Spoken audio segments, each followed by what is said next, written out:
Hello, and welcome to the third episode of Making a Difference in Our Community. I'm Mayor Derrick Henry, and I'm joined by my good friend, the Reverend Dr.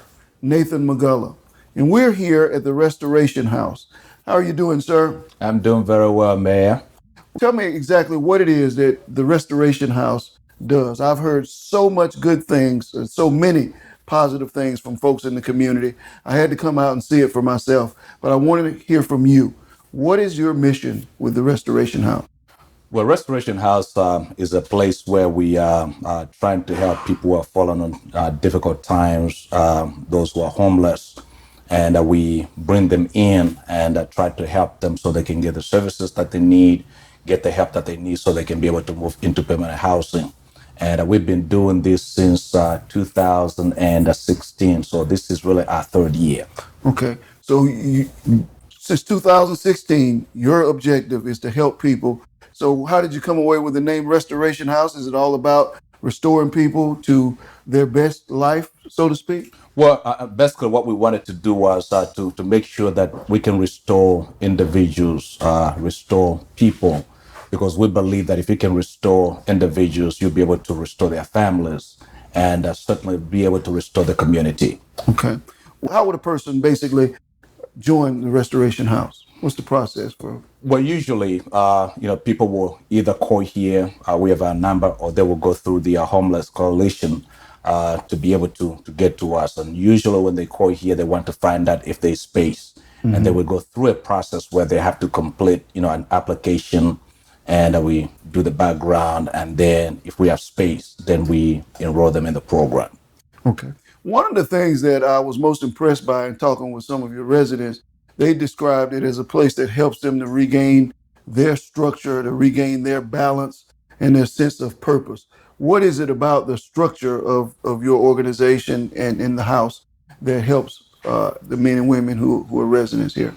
I think the fact that we really take the time to work with each particular individual, because we realize that each individual have, special needs. Every week we have a house meeting where each individual shares what they're going through, what they need, and then we try to, meet those needs. Is this a permanent place for them to stay and reside, or are you trying to help transition them out? How does that work? Well, really, this is transitional housing. Okay. And what we try to do is, if we can help them get back on their feet, then we can be able to process them so they can be able to get into permanent housing. Okay. So the goal is to help them to achieve permanent housing. And are there any other, in the facility, I noticed you had things like computers and common restrooms. What are the computers used for, and what are the other services? How do you push them towards permanent housing? Well, the computers actually help them to be able to look for jobs that may be available within the city. Also, the services that they need, the disability benefits, they can actually go on the computer, search for what they need, and then if they cannot get those, they come through our office where we can be able to help them actually get those things that they need to be able to move forward. Okay. Now, the facilities are well maintained, and I realize you have a number of residents. Even the room that we're meeting in right now is a beautiful space, and the common areas are well taken care of. How is it that you fund taking care of this facility and keeping it maintained so well? Well, a couple of things. We are grateful for the partnership that we have with the city of Daytona Beach. Mm-hmm. So we have the CDBG grant, which is a small grant that actually helps us to be able to do certain things. But we also have partnership with other agencies within the city, as well as Allen Chapel assists to provide some of the resources that we need in order for us to be able to meet the needs of the residents here at Restoration House. So Allen Chapel, which is a church where Dr. Mugala is pastor, and would you say that this was born out of any previous ideas? What drove your church ministry to get involved in this process? Actually, Allen Chapel being a part of the faith organization, we started, addressing the issue of homelessness.